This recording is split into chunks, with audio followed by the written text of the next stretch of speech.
Bueno, Germán Martínez, uno puede decir mano derecha a Agustín Rossi, no, un asesor muy importante que le ayuda seguramente a pensar cada decisión. Los dirigentes políticos que están en un lugar de privilegio, como en el caso de Agustín, que conduce el bloque opositor principal, necesitan pensar y tomar decisiones todo el tiempo y eso no es nada sencillo. Hola Germán, gracias por acompañarme. ¿Qué tal, Rodolfo? ¿Cómo te va? Bueno, esto, ¿no? Se habla de 2019, pero en realidad hay una situación política hoy, donde hay un veto del presidente de la Nación, donde hay una angustia por el tema de tarifas. ¿Cómo, digamos, que hay que pensar la disputa política en el Congreso, en las acciones de los distintos actores sociales? Hoy, ¿cómo se linkea eso, digo, con una posible unidad dentro de 14 meses, que es un tiempo muy lejano en la Argentina? A ver, en los últimos 5 meses pasaron un montón de cosas, hoy la situación política es muy distinta. Uno dice, a 5 meses, ¿dónde estamos? A 10, ¿dónde estamos? Y a 14, ¿dónde estamos? ¿No? Bueno, lo primero es pensarnos también en 6 meses atrás, ¿no? 6 meses atrás, antes que en el Congreso se debata la reforma previsional, fin de noviembre, principio de diciembre, el gobierno daba prácticamente por cerrado el debate del 2019 y le proponía a todas las fuerzas políticas prácticamente pensar en el 2023, ¿no? Era casi un trámite el 2019, no había ninguna alternativa de que se pueda armar una opción opositora ante un gobierno que venía de sacar el 41% promedio en las elecciones generales que hubo en octubre pasado. Sí. En febrero fue el propio gobierno el que empezó a hablar del plan, ¿te acordás? Perdurar. Era el plan que llevaba a que Macri, Vidal, Rodríguez Larreta se iban a disputar entre ellos o se iban a turnar entre ellos para darle tiempo a un proceso político. Bueno, ¿no? Ya de hecho estaban como lanzando las renovaciones del año 19. Con la misma impronta. El 2019 ganamos seguro, depende de los nombres, y como armemos los nombres tenemos garantía del 2019, del 2023 y por qué no del 2027. Hasta eso se habló en el mes de febrero, principio de marzo. Me parece que lo que está viendo hoy es un problema de sincronización de los tiempos, ¿no? Hay un tiempo social muy complicado. Hay un tiempo social donde hoy en los lugares más vulnerables de la Argentina el debate vuelve a ser el hambre, la comida. Uh-huh. En un sector medio bajo el empleo. ¿Qué tipo de empleo? Empleo de calidad, empleo monotributista o alguna cosa de esa característica. En sectores medio y medio alto empieza la pelea por llegar a fin de mes. En qué condiciones uno llega. Sostener los esquemas de vida de las clases medias, que exactamente. Hay 4 o 5 cosas que son difíciles. La clase media alta hoy discute su capacidad de ahorro, que venía casi garantizada en determinado momento, y como vos dijiste en el arranque, tenés una minoría para quien apuntan las principales políticas del gobierno nacional, que siente que gana con este modelo, ¿no? Uh-huh. Me parece que hay que entender esa lógica de lo que está viviendo la sociedad argentina para entender también por qué el gobierno está perdiendo en este tiempo, porque realmente cuando lanzó ese plan tan ambicioso de darle, al menos en el relato del gobierno, sustentabilidad en el tiempo a este proceso político, me parece que no leía bien lo que estaba pasando por abajo, que en ese momento fueron clave 2 elementos. La gran si se quiere, decepción de un pedazo de su electorado cuando lanza la reforma previsional. Y en segundo, todo lo que fueron la tanda de tarifazos que se dio entre noviembre y febrero. Claro, ¿no? Porque la aguantaron hasta la selección y la desencadenaron después. Digamos, acá en Santa Fe tuvimos un preaviso en noviembre y otro en febrero, ¿no? En marzo, abril, se terminó de configurar el escenario de tarifa, más lo que vino con el combustible, más todo eso. Lo cual te encontraste con una situación social muy complicada, el partido de gobierno o el frente de gobierno pensando muchos años por delante y la oposición leyendo bastante bien lo que estaba pasando abajo. La expresión que se encontró en el Congreso la semana pasada con la aprobación definitiva en el Senado de la ley contra los tarifazos es una correcta lectura que nace en la Cámara de Diputados. Ajá. hago una reivindicación. El primer diputado que presentó un proyecto contra los tarifazos en la Cámara de Diputados fue en la primera semana de marzo el diputado Agustín Rossi. De allí después empiezan a aparecer otras propuestas. De hecho, el Frente para la Victoria se suma una propuesta del Frente Renovador. Sí, ¿no? sí. Con lo cual no es cierto esa acusación de la presidenta, no sigan a la presidenta que dijo, a la expresidenta que dijo Mauricio Macri, ¿no? Claro, entonces digo, ahí se conforma una mayoría muy importante en la Cámara de Diputados que después tiene expresión en el Senado y después viene lo del veto. Ahora, me da la sensación de que si los principales bloques políticos en la Argentina no van acomodando sus tiempos y su lectura de los tiempos de cara al 2019, pero teniendo en cuenta lo que pasa en la gente, van a quedar desacoplados de lo que vive la sociedad. Claro. Hoy vas a cualquier lugar y vos te pones a hablar del 2019 y parece ciencia ficción, a pesar de que estamos solamente a 14 meses. Claro. Porque una opción opositora, vos sabés perfectamente que requiere mucho más tiempo de poder configurarse, de poder ordenarse, que para el que gobierna, que tiene todo más fácil. Claro, ¿no? que tiene Entonces, los recursos del Estado. Es lógico que la oposición esté planteándose hoy un esquema pensando en el 2019, que haya charlas, que haya actividades en común, que haya precandidatos, que haya distintas alternativas, porque necesita rodaje para poder configurar una propuesta. Sí, lo nuevo, lo auspicioso, es que empiezan a constituirse aproximaciones o acciones comunes de sectores que la verdad que no se habían hablado, que yo creo que no tenían el teléfono. No solo a nivel de dirigentes políticos, sino en los movimientos sociales. Pienso en el acto de Plaza de Mayo, en la marcha federal, que hay sectores sindicales más vinculados, a decir, al kirchnerismo, que subieron al palco, hicieron sus expresiones en una marcha que organizó básicamente un sector social que estuvo negociando con el gobierno y probablemente en algún punto siga negociando hasta hace poco, y que había tomado una definición política muy distinta, que era ir por otro camino, digo, Corriente Clasista y Combativa, digo, Juan Grabois, digo, el ACETEP, digo, incluso el Movimiento Evita, que habían tomado un camino muy distinto. Y sin embargo, esa marcha federal que organizaron ellos, le dieron espacio a sectores sindicales que trabajaron por otro camino. ¿Qué significa eso? Y yo creo que esos espacios de confluencia, por ahora temáticas, ¿no?, de sectores opositores, responden a una demanda real que existe abajo en la sociedad argentina, que te lo dice cualquier perjudicado por las políticas económicas de Mauricio Macri, decir, únanse para ganarle a Macri. Yo siempre comento, digamos, más allá de la tarea con la que vos me presentaste, soy un militante político, ¿no? En noviembre, cuando nosotros dijimos que íbamos a trabajar junto con los demás bloques opositores para tratar de evitar la reforma previsional, los militantes nuestros nos decían, ¿se van a juntar con Camaño? En febrero, en noviembre, como diciendo, ¿cómo se van a juntar con Graciela Camaño? En febrero, en la segunda semana de febrero, en un plenario que tuvimos, nos preguntaban, che, ¿vamos a ir a la marcha con Moyano? Fíjate cómo había cambiado la posición del militante político normal, no del cuadro intermedio, sino del militante.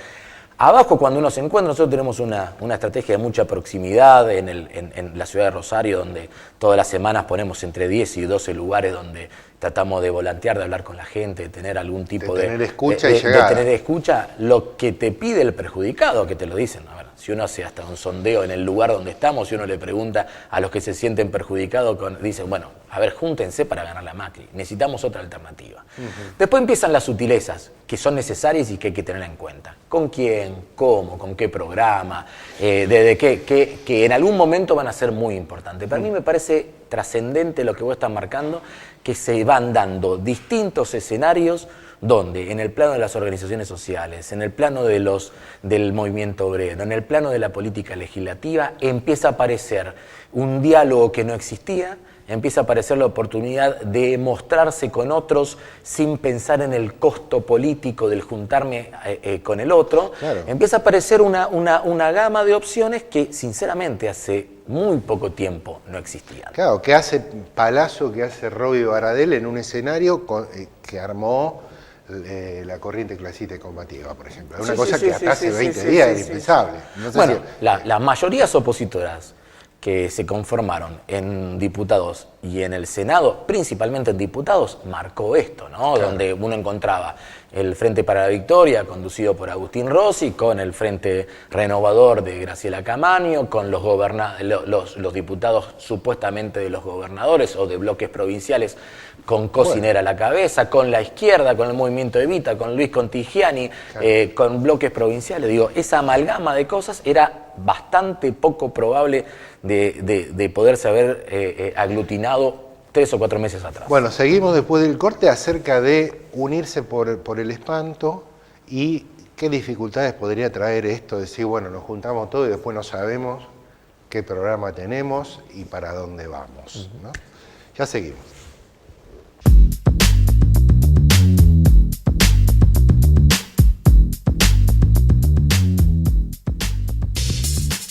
Bueno, seguimos entonces aquí en Final Abierto, en Televisión Regional. Siempre agradezco a esta casa que me permite seguir adelante con esta experiencia ya después de varios años. Germán, dejábamos un poco ahí antes del corte la idea de esta.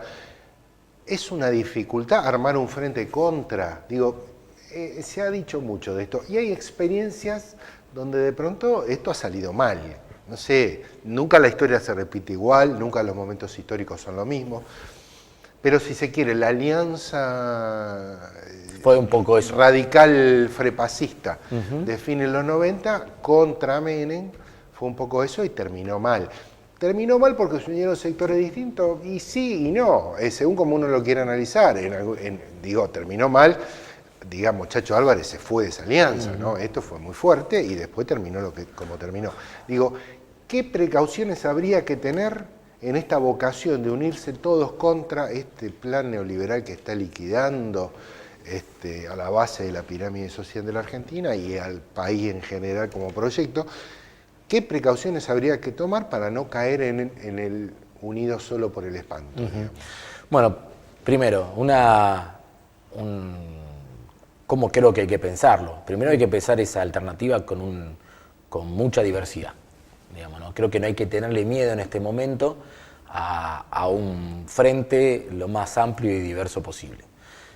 Me parece que hay que transmitir desde la generosidad y de la humildad una sensación de que se puede construir una opción muy diversa, muy heterogénea contra, como vos dijiste, el modelo neoliberal que está implementando Mauricio Macri. En segundo lugar, me parece que esa diversidad a la hora de ponerle nombres y apellidos, hay que tratar de ponerle nombre y apellido que le estén indicando a la gente que se puede gobernar, que se puede llevar adelante un país, que no vamos camino a una alternativa light, ¿no? Sino que puede haber hombres y mujeres que pueden gobernar.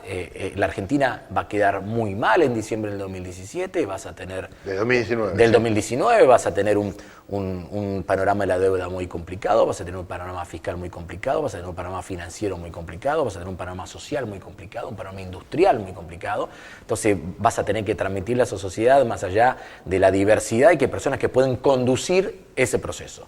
En tercer lugar... Hay como un esfuerzo de reconstrucción, pero el tema es la dirección. Bueno, ahí el programa, que es, digamos, la alianza amplia, nombres que puedan transmitir idea de gobernabilidad, y en tercer lugar, un programa que sea alternativo en serio, porque vos mencionaste el caso de la alianza. Si vos te acordás, además de tener un fuerte componente anti-Menem, en algún momento en la alianza tuvieron que hacer un acto diciendo la convertibilidad no se toca, digamos, ¿no? Y hasta lo trajeron a Cavallo para garantizarla. Después. Sí, bueno, pero digo, en aquel momento Cavallo fue candidato a presidente, sí. Digamos, ¿no?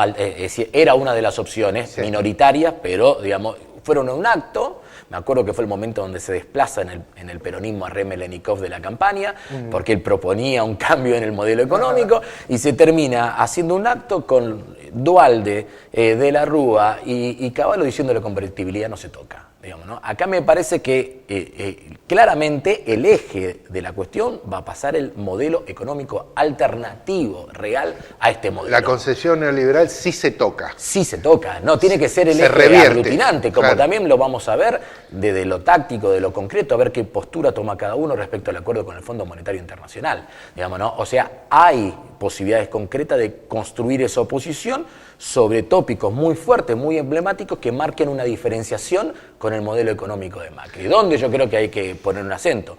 Un fuerte acento en la política redistributiva. La Argentina va a tener que salir de un mercado interno recompuesto y fuerte. Eso significa ponerle plata en el bolsillo a los argentinos.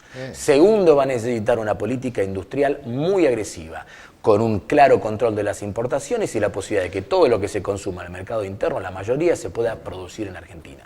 Tercero, va a necesitar una lógica federal totalmente distinta. Las provincias van a tener problemas, están teniendo problemas. No es cierto lo que dice Frigerio habitualmente, que las provincias están mejor que antes. Las provincias, muchas provincias hermanas, Entre Ríos, si no tiene adelanto de coparticipación no puede pagar sueldos. Claro. Entonces se necesitan ejes concretos que permitan pensar la Argentina del futuro. El bloque de poder, digamos, interpelado por este discurso opositor, el bloque de poder, digo, el partido oficial, digo, el Clarín, los medios de comunicación. Los medios de comunicación, AEA, digo, el bloque de poder va a decir, bueno, vuelve el kirchnerismo camuflado en una alianza más grande, pero en realidad los conduce al kirchnerismo. Es lo mismo que han hecho estos días, sí, pero... con el triunfo de, en el Congreso, digamos, Cristina Kirchner estuvo detrás de todo esto, ¿no? Vuelve el kirchnerismo, entonces vuelven los corruptos que le regalan la plata a sectores populares para que no trabajen. Bueno, va a construir esa discursiva que no sé si va a tener penetración o no, pero me parece que se va a armar de ese Bueno, lugar, a mí ¿no? me da la sensación de que ese puede ser la estrategia de instalación. Me parece que ya a esta altura de 30 meses de gobierno los argentinos están comiendo menos vidrio que antes, digamos, ¿no? Me parece que va quedando claro como al menos los números que se manejan, la posición de los argentinos contra el tarifazo, contra el Fondo Monetario, te marca que ahí hay un sustrato cultural que empieza a distinguir las cosas, digamos, ¿no? Ahora, también va a depender de la inteligencia de las personas y de los espacios políticos de transmitir esto. Bueno, de hecho, Agustín Rossi lo dice con total claridad, que es una de las personas que va a buscar competir en este escenario. Dice, la Argentina va camino hacia un gobierno de unidad nacional, probablemente más audaz de todos los intentos en la historia reciente de la Argentina que lo plantearon, el más audaz. Porque digamos, si no, no salimos. Si no, no salís en eso. Ok, digo, dos cosas para que no se me vayan. La llegada de la cuestión del fondo, el acuerdo con el fondo, ¿va a entrar al Congreso? ¿Qué hará el oficialismo? Y si lo mete en el Congreso, o lo mete la oposición de prepo porque el oficialismo no lo quiere meter, ¿no podría generar algún tipo de dificultad en ese amplio espectro opositor que votó, por ejemplo, contra las tarifas? Digo, ¿no podría haber sectores en el Senado que digan, bueno, a ver, si el gobierno arregló con el fondo, no podemos ser anti-argentino y rechazarle el acuerdo? ¿No podría darse un debate ahí que con una nueva complejidad para la oposición? Puede ser, sin dudas. A ver, lo primero, no lo decimos caprichosamente nosotros. El artículo 75, inciso 4 y 7, dice claramente que los temas de la deuda externa se arreglan en el Congreso. Después hubo siempre artilugios legislativos para que eso no sea así. De hecho, cuando Néstor Kirchner cancela la totalidad de la deuda externa, el tema pasa por el Congreso y se debate tanto en diputados como en el Senado. Está Entonces, el antecedente. Digamos, o sea, tenemos alternativas para plantearlo. Yo creo que el gobierno va a esquivar el esquema en el Congreso porque sabe que no va a encontrar el apoyo que vos pensás que puede llegar a encontrar. Es muy fuerte en los argentinos, de todos los sectores sociales y de todas las edades, la memoria histórica respecto al Fondo Monetario. Vos decís que un Pichetto, un Bocio, no le va a ser fácil decir. Te hace entrar en duda. Hay que ver hasta dónde te llega el argumento de la gobernabilidad, ¿no? Hay que ver hasta dónde te llega ese argumento. Claro. Pero aparte, pensando sinceramente, todo lo que va a venir después del acuerdo con el Fondo Monetario va a ser en contra de los argentinos. Claro. No va a haber nada a favor, digamos, ¿no? Ya lo están diciendo. De hecho, uno repasa los diarios de ayer y te dicen, bueno, el fondo va a poner un pedazo, el resto va a ser vía directamente créditos de los bancos, de la banca de fomento. Claro. Ya tuvimos un preludio el viernes con el anuncio respecto al congelamiento de vacantes en la administración pública y todo eso. Sabemos que en el tema previsional, aunque el fondo diga que no te impone, eso es lo que hoy leemos en el diario de hoy, el fondo no te impone nada, el programa es construido por la Argentina. Es la autocensura. Como claro, digamos, ¿no? Si no hago lo que vos me decís, no me das nada, claro, digamos, ¿no? Me parece que eso, solito. Claro, me parece que eso va a quedar claro, los temas previsionales va a estar muy, muy complicado, y aparte ya nadie niega que en el contexto inminente de los próximos 90, 120 días, el panorama es de estancamiento económico y de inflación. Claro. Ya lo estamos viendo. Sí, va a ser muy difícil. Para que no me quede afuera, Germán, Agustín Rossi está diciendo, ya está amagando, dijo, bueno, tengo vocación por jugar una precandidatura. ¿Cómo piensan la pertinencia de esa situación? Digo, ¿cuándo hacerlo? ¿En qué términos hacerlo? ¿Qué vinculación, qué timing tiene eso con el despliegue de situaciones de unidad en el campo opositor, digamos? ¿Hasta dónde aporta el decir eso? ¿Hasta dónde podría complicar? ¿Cómo es esa jugada? A mí me parece que son dos caminos que se pueden ir transitando con serenidad. Primero, la primera tarea de él como presidente del bloque opositor más importante va a ser seguir contribuyendo a generar los marcos de unidad parlamentaria para frenar lo más que se pueda la embestida del gobierno, que se va a ver recrudecida en estos próximos días en todo sentido. En segundo lugar, me parece que está haciendo lo que tiene que hacer, digamos, ¿no? Que es recorrer mucho la provincia de Buenos Aires, sí, no descuidar la provincia de Santa Fe. Se ha hecho un esquema donde está en los dos lugares al mismo tiempo, y a partir de eso hay que ir viendo. Él tiene muy buen diálogo con distintos sectores, y aparte partimos, si necesitamos un gobierno de unidad nacional donde haya acuerdos parlamentarios, donde haya distintos sectores políticos que aporten, está claro que una de las personas que más conoce cómo se puede tejer ese estilo de gobierno es sin duda Agustín Rossi. ¿Es una candidatura puesta en función de la unidad o es una candidatura con aspiraciones personales, sigo hasta el final, digamos? No, bueno, cuando uno intenta construir una candidatura, tiene que tener el objetivo de llegar hasta el final del camino, digamos, ¿no? Eso es así. Después, si surge algo que sintetiza mejor en algún momento. Eso hay que verlo los momentos. Está claro que dentro de lo que nosotros planteamos, que es un paso bien amplia dentro del esquema opositor, Unidad Ciudadana va a tener allá adentro sus candidatos, y nosotros pensamos que Agustín Rossi puede ser una de las personas que mejor sintetice nuestra propuesta en las PASO. Claro. Puede haber otros espacios políticos que crean otra cosa, para eso están las primarias. Ok, gracias, Germán. No, por favor, gracias a ustedes.